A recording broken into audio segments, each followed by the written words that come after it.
I don't care what your so-called evidence says, boy. Judge Vivian Hargrove sneered, her gavel hovering in the air like an executioner's axe, casting a long, dark shadow across the polished mahogany bench. In this courtroom, my word is the final law, and you are nothing but another statistic waiting to be processed. Your little charts and graphs mean absolutely nothing to me. Darius Holt stood tall, his dark eyes locked onto hers, with an unsettling calm radiating from his posture. He didn't flinch, didn't look away, and certainly didn't cower as she expected. "You're right about one thing, Your Honor," he replied, his voice echoing through the silent, breathless courtroom, carrying a weight that made the bailiffs shift uncomfortably. "Someone here is about to become a statistic, but it isn't me." The air inside courtroom 302 of the Fulton County Superior Court in Atlanta, Georgia, was thick with the suffocating weight of predetermined fates. It smelled of stale floor wax, nervous sweat, and decades of systemic routine. The towering mahogany walls, polished to a mirror shine, seemed to physically close in on anyone who didn't belong to the elite echelons of the city's power structure. Oil portraits of severe, older white men, former judges and politicians, stared down from the walls, silent guardians of a deeply flawed establishment. At the absolute center of this oppressive atmosphere sat Judge Vivian Hargrove. She had long ruled her domain with an iron fist and a heart calcified by deep-seated prejudices, which she expertly masked under the politically popular guise of being tough on crime. She was a woman who demanded absolute, unquestioning submission. Her silver hair was pulled back into a severe, unforgiving bun that looked painful to maintain, and her sharp reading glasses were perpetually perched on the bridge of her nose, like the crosshairs of a sniper rifle. To the local media and the wealthy suburbanites, Judge Hargrove was a pillar of the community, a no-nonsense adjudicator who kept the chaotic streets safe. But to the marginalized communities of Fulton County, she was the Grim Reaper in a black robe. Her sentences were notoriously, unapologetically skewed. A white defendant caught embezzling thousands from a small business might receive probation and a stern, motherly lecture on second chances and youthful indiscretions. Conversely, a black defendant caught with a fraction of that amount faced the absolute maximum penalty the state guidelines would allow, often accompanied by a degrading, hour-long lecture on morality. She believed herself to be untouchable, an apex predator in the legal jungle, shielded by absolute judicial immunity and a tightly woven network of corrupt local politicians who owed her their careers. Today, the prey in her crosshairs was Darius Holt. He was a forensic accountant, a man whose brilliant analytical mind had been a quiet but devastatingly effective asset to several of Atlanta's largest financial firms. He viewed the world in numbers, patterns, and irrefutable data, a mindset that made him entirely immune to Hargrove's brand of emotional courtroom terrorism. He wore a crisp, tailored navy suit that fit his athletic frame perfectly, a stark contrast to the oversized, demoralizing orange jumpsuits she usually forced her defendants to wear during their arraignments just to break their spirits. He carried himself with a quiet, dignified strength that instantly irritated the judge.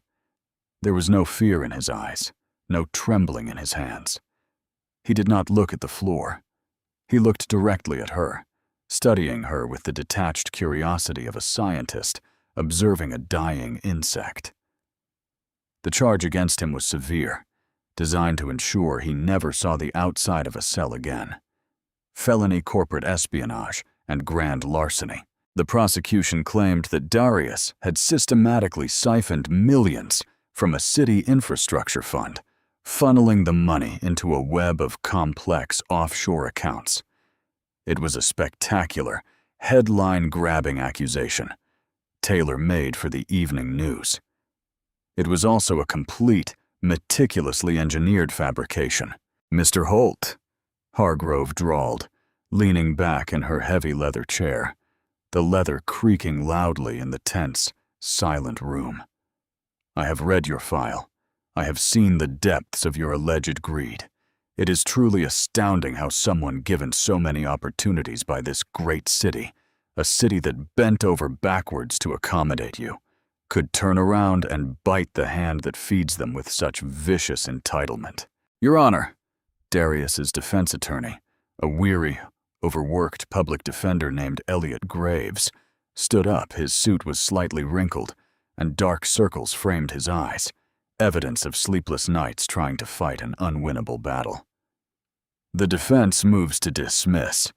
The prosecution's evidence relies entirely on an anonymous tip and doctored ledgers that my client has already proven were completely fabricated." "Overruled," Hargrove snapped, slamming her gavel down with a sharp crack before Elliot could even finish his sentence. "Save your breath, counselor. I've seen enough of these exact cases to know exactly what kind of man your client is. He's a grifter looking for a shortcut, and he got caught with his hand in the city's cookie jar." She stared down at Darius, her lips curling into a condescending, victorious smirk. She expected him to break, to show the rage, panic, or desperation she so loved to provoke in her courtroom.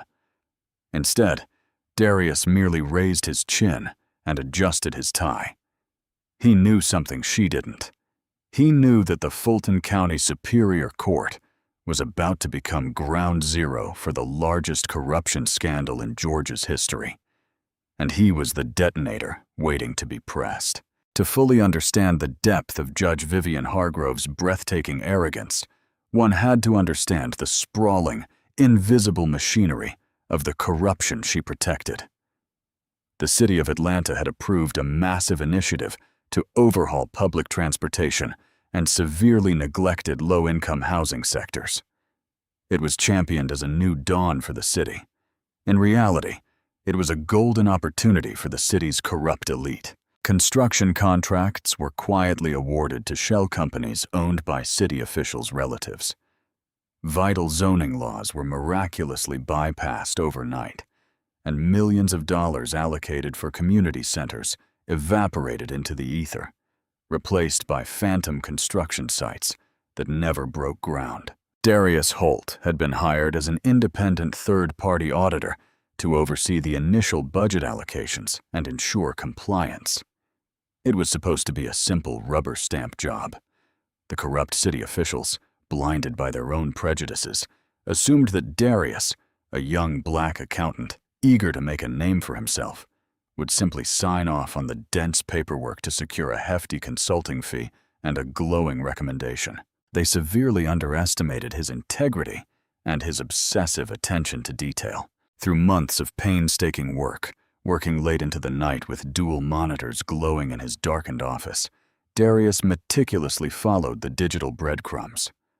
What started as a minor discrepancy in a concrete supplier's invoice unspooled into a labyrinth of sophisticated money laundering. The trail connected the mayor's office, the district attorney, and, sitting at the very top of the judicial protection racket, Judge Vivian Hargrove. She was the ultimate insurance policy. If anyone ever got too close to exposing the scheme, she was tasked with signing fraudulent search warrants, burying crucial evidence under legal red tape, and utterly destroying the lives of potential whistleblowers. When Darius realized the terrifying magnitude of what he had found, he didn't go to the local police. He knew their internal affairs division was compromised, directly answering to the very district attorney who was pocketing the stolen funds. Instead, he quietly compiled a master ledger, a heavily encrypted hard drive containing every illicit transaction, every kickback bribe, and every offshore routing number. But the cartel found out. A paranoid city councilman noticed the unusual deep dive queries in Darius's audit trails. Panicking, the syndicate moved swiftly to silence the threat. They fabricated an entire trail of digital evidence, planted $250,000 in a dummy account established under Darius's name, and had the compromised district attorney file immediate high-level felony charges. They fast-tracked his case, bypassing standard procedures to land him specifically on Judge Hargrove's docket. It was meant to be a swift, brutal execution of his character and his freedom. Back in the courtroom, the trial was proceeding exactly as Hargrove had orchestrated. The prosecuting attorney, a slick, aggressively overconfident man named Preston Hale, whose custom suits cost more than a public defender's monthly salary, was currently questioning their star witness, a disgraced former colleague of Darius's named Harlan Beck, who had been heavily bribed to commit perjury. "And so, Mr. Beck," Preston paced theatrically in front of the jury box, his voice dripping with faux, rehearsed outrage. "You personally witnessed the defendant, Darius Holt, altering the municipal code to divert these critical funds from the housing projects into his own pockets." "Yes, sir," Harlan lied, his voice wavering slightly. He was sweating profusely under the harsh courtroom lights, frantically dabbing his forehead with a handkerchief. He adamantly refused to look at Darius. "He told me he deserved the money. He said the city owed him for all his hard work." "Objection!" Elliot, Darius's attorney, leaped to his feet, knocking his chair back.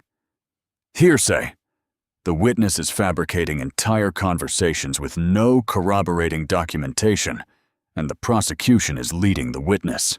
"Overruled," Hargrove barked, her voice echoing like a gunshot through the room. "The witness is answering the question perfectly well, counselor. Sit down and stop interrupting the flow of this trial with your desperate stalling tactics." Hargrove leaned forward, resting her chin on her steepled hands, offering the sweating Harlan a reassuring, sickeningly sweet smile. She was thoroughly enjoying this. She loved the dark theater of a rigged trial. She loved watching a man's life be systematically dismantled piece by piece, knowing she held the ultimate power to stop it, yet actively choosing to accelerate it. She glanced at Darius, eager to see the light die in his eyes. But Darius wasn't looking at the witness or the judge. He was calmly writing something on a yellow legal pad. He finished his sentence with a sharp period, capped his pen with a quiet click, and slid the notepad over to his terrified attorney. Elliot looked down at the pad, his eyes widening in sheer, unadulterated disbelief. The note didn't say, "We are losing." It didn't say, "Please make a plea deal." The note simply read, "Let them finish the perjury. The trap is perfectly set." Over the following days, Judge Vivian Hargrove turned courtroom 302 into a horrifying masterclass of judicial tyranny. The heat in the room seemed to rise with every passing hour as the air conditioning suspiciously failed to keep up. Every single motion filed by the defense was denied with brutal, rapid-fire precision. When Elliot attempted to introduce Darius's impeccable work history, his lack of any prior record, and a dozen high-profile character witnesses, Hargrove deemed it entirely irrelevant to the current specific charges and barred them from testifying. When the defense requested an independent forensic analysis of the IP addresses used to frame Darius, a basic right in any cybercrime case, Hargrove cited a fabricated lack of foundational merit and shut the motion down before Elliot could even present his expert. The jury, composed mostly of working-class citizens, easily swayed by the booming voice of authority, watched in confused, uncomfortable silence. They could tangibly sense the heavy, suffocating bias radiating from the bench, but Hargrove manipulated the narrative and the legal jargon so skillfully that they were left with only one logical conclusion. Darius must be incredibly guilty. Otherwise, why would a respected superior court judge be so visibly disgusted by him? When the prosecution finally rested its airtight, entirely fabricated case, Preston buttoned his suit jacket and shot a knowing, victorious smirk toward the bench. Hargrove offered a microscopic, acknowledging nod in return. The fix was officially in. It was time to wrap up the charade, deliver a guilty verdict, and send Darius Holt to a maximum security prison for 20 years to rot in silence. "Mr. Graves," Hargrove said, her tone dripping with patronizing exhaustion, as if simply enduring their presence was a massive burden. "Does the defense have any final witnesses they wish to call, or are we ready to move to closing arguments so we can all finally go home to our families?" Elliot, sweating through his shirt and visibly trembling under the crushing weight of the rigged system, looked at Darius. Darius, cool as ice, gave him a slow, deliberate nod. "Your Honor," Elliot said, his voice cracking slightly before he planted his feet and found his resolve. "The defense calls Darius Holt to the stand." A shocked murmur rippled through the gallery. The court reporter's fingers paused over her keys.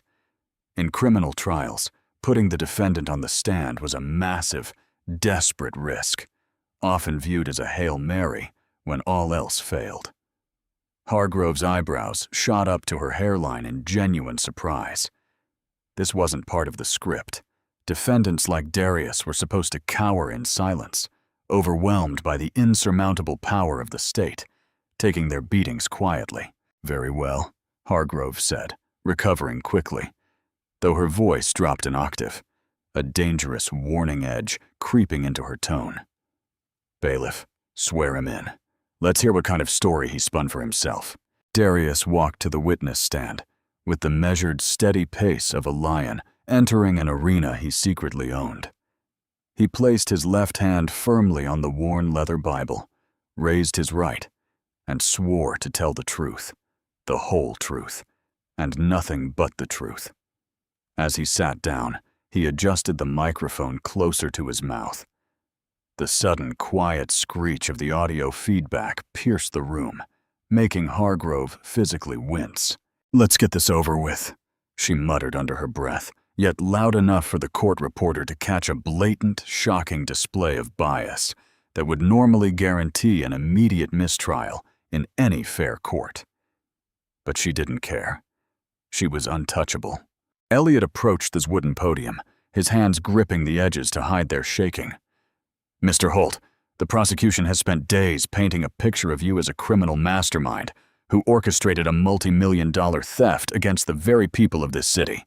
Did you steal money from the Atlanta Infrastructure Fund?"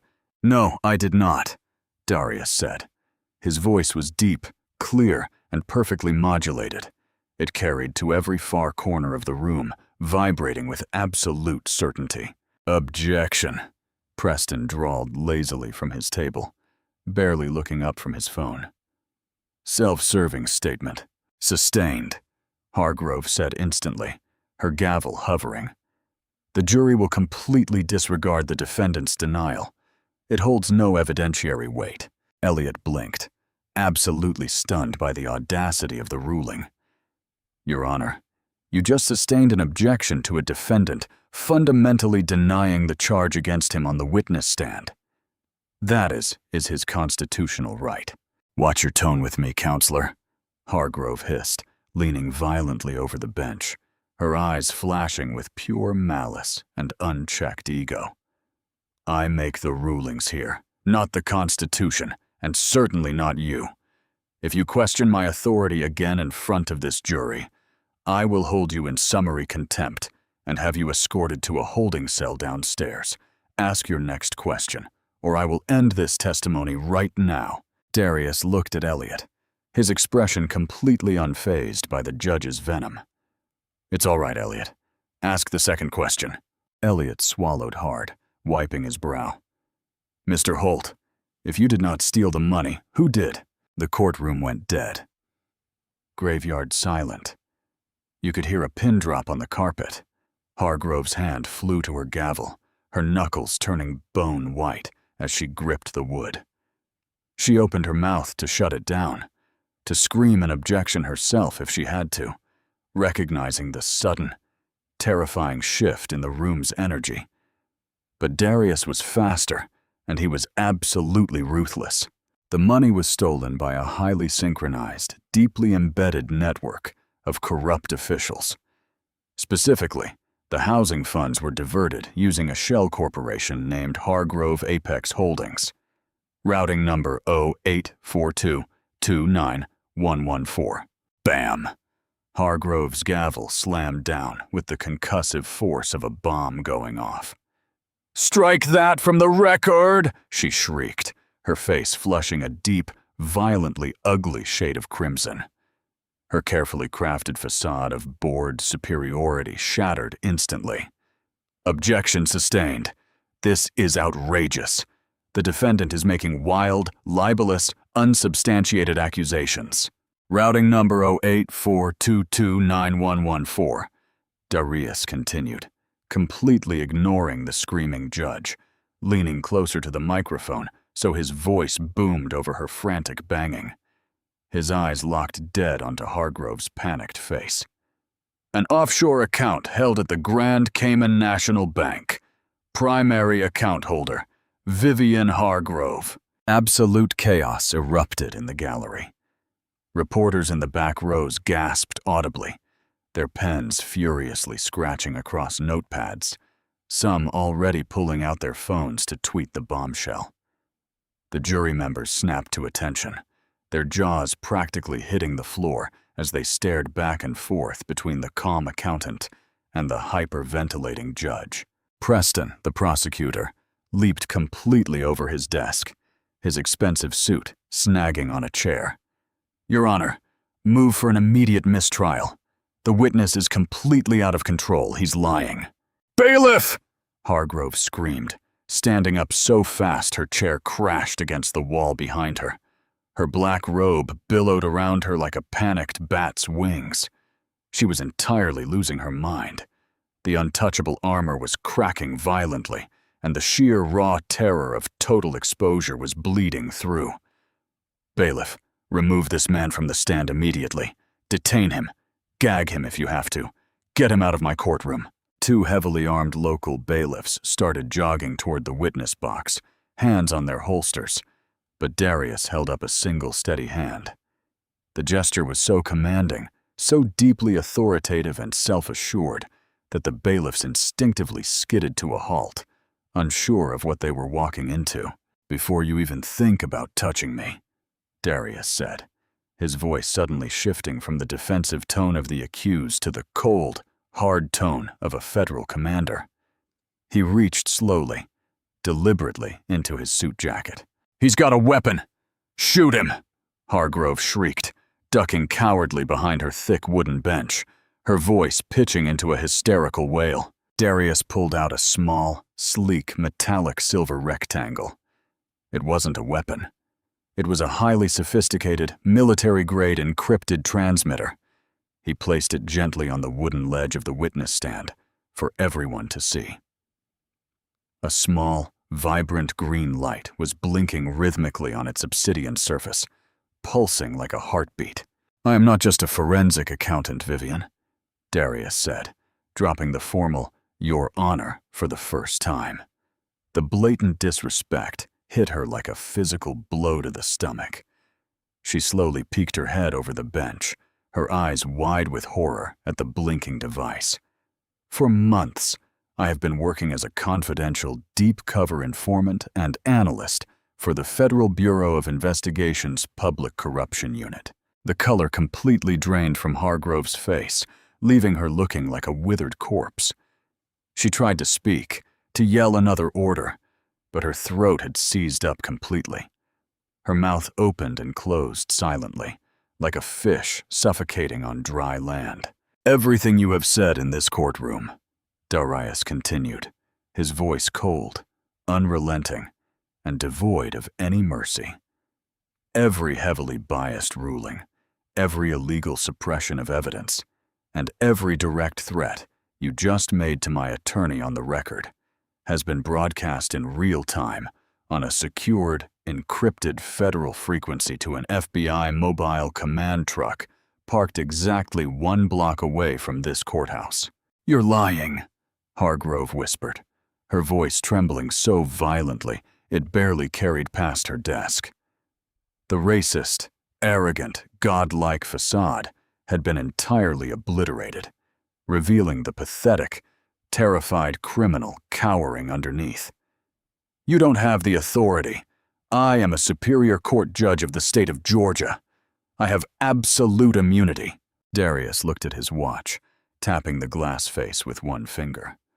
3, 2, 1. The heavy double oak doors at the back of courtroom 302 did not just open. They were blown violently apart, slamming against the walls with a thunderous crash that shook the room. A dozen men and women, wearing heavy tactical gear and navy blue windbreakers, with the bright, terrifying yellow letters FBI emblazoned across their backs, flooded into the room. They moved with terrifying, coordinated precision, immediately securing every exit and aggressively flanking the prosecutor's table. The local bailiffs, realizing instantly that they were entirely out of their depth, outgunned, and out of their jurisdiction, smartly raised their hands and stepped back flat against the walls, offering no resistance. Walking calmly and purposefully behind the tactical team was a tall, imposing man in a sharp, gunmetal gray suit. He shared Darius's dark eyes and athletic build, but possessed the battle-hardened edge of a man who spent his life hunting predators. He held a thick, heavily sealed leather folder in his hand. He was Special Agent in Charge Victor Holt, Darius's older brother, and the ruthless head of the Department of Justice's Regional Anti-Corruption Task Force. "Nobody move a muscle!" Victor's voice boomed through the room, commanding absolute, immediate obedience. He completely bypassed the stunned gallery, bypassed the panicked prosecutor who was currently trying and failing to discreetly drop a burner phone into a plastic trash can, and walked straight up the steps to the judge's bench. Judge Vivian Hargrove was shaking so violently that her reading glasses slipped off her sweat-slicked nose and clattered loudly onto her desk. She looked wildly around the room, her eyes darting like a trapped animal searching for a non-existent escape route. But there was only the cold, unblinking, heavily armed stares of federal agents. "Judge Vivian Hargrove," Victor Holt said, his voice completely devoid of any warmth, respect, or deference to her position. He opened the leather folder and slapped a thick, multi-page document directly onto her pristine desk, right over her gavel. "I have in my possession a federal grand jury indictment, signed directly by the Attorney General of the United States. You are under arrest." On what grounds?" Hargrove stammered, tears of sheer panic and disbelief welling in her eyes, ruining her expensive mascara. "This is a state courtroom. You have no jurisdiction over me. I am the law here. You can't do this." Darius stood up from the witness stand, smoothing his tie, and walked over to stand shoulder to shoulder with his brother. He looked down at the pathetic woman who had tried to maliciously destroy his life, a woman who had gleefully destroyed the lives of countless innocent minorities just to line her own pockets and feed her twisted, racist ego. "The grounds are extensive, Vivian," Darius answered for his brother, savoring every single syllable. "Racketeer Influenced and Corrupt Organizations Act, or RICO, 14 counts of wire fraud, conspiracy to commit federal perjury, obstruction of justice, embezzlement of federal infrastructure funds." Darius leaned in closer, his eyes narrowing. "And my personal favorite, deprivation of rights under color of law. We've attached a federal hate crime enhancement to the charges based on the undeniable statistical analysis of your sentencing disparities over the years. The data doesn't lie." Hargrove let out a choked, guttural sob, burying her face in her hands.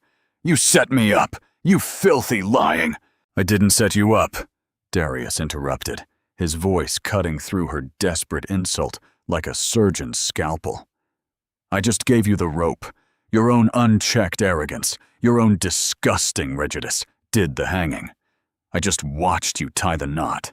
Agent Victor nodded to a burly FBI agent standing nearby. "Cuff her." The federal agent stepped quickly behind the bench. "Stand up, ma'am. Hands where I can see them," he ordered. Vivian Hargrove, the feared hanging judge of Fulton County, the woman who had coldly laughed as she sent innocent young men to maximum security prisons for crimes they didn't commit, found her legs completely giving out. She couldn't stand. She collapsed backward into her expensive leather chair, weeping hysterically, her carefully pinned hair coming entirely undone and hanging in ragged, sweaty gray strands across her face. The agent showed zero mercy. He grabbed her firmly by the upper arm, hauled her roughly to her feet, and forcefully twisted her arms behind her back. The sharp, metallic click-clack of the cold steel handcuffs, locking tightly around Hargrove's wrists, echoed beautifully through the dead, silent courtroom. To Darius, it was the most magnificent symphony he had ever heard. "Vivian Hargrove," the agent recited loudly, pulling her physically away from the mahogany throne she had weaponized for so long. "You have the right to remain silent. Anything you say can and will be used against you in a court of law." As they began to perp walk her down the center aisle of the courtroom, the gallery, which had been paralyzed with shock for the last few minutes, suddenly erupted. The tension broke violently. People were cheering. A mother whose innocent teenage son had been sent to prison by Hargrove years ago began weeping loudly in pure joy. A few members of the jury actually stood up in their box and began clapping. The exhausted public defender, who had nearly lost his legal license to her bullying just moments ago, leaned back against his desk, burying his face in his hands and laughing in pure, unadulterated relief. The true, devastating humiliation, however, awaited her outside the building. Darius and Victor had orchestrated the sting with flawless precision.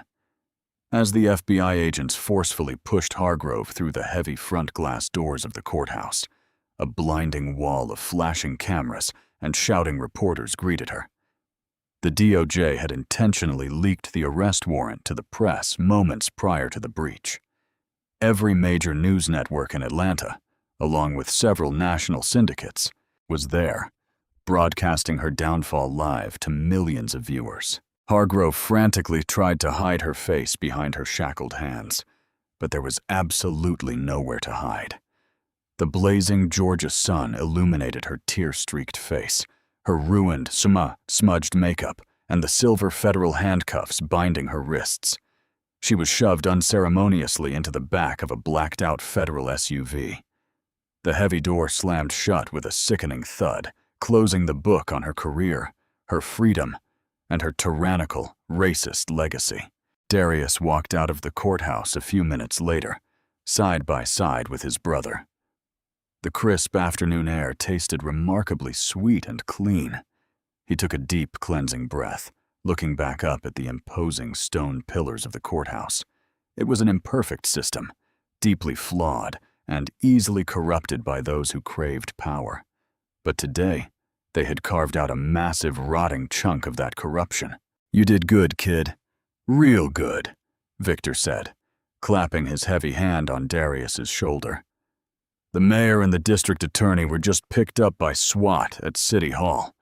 We got the whole damn network in one swoop." "It's a start," Darius replied softly, his analytical mind already moving to the next phase. "Now we audit every single case she ever touched. We're going to get a lot of innocent people out of cages, Victor. The real work starts tomorrow.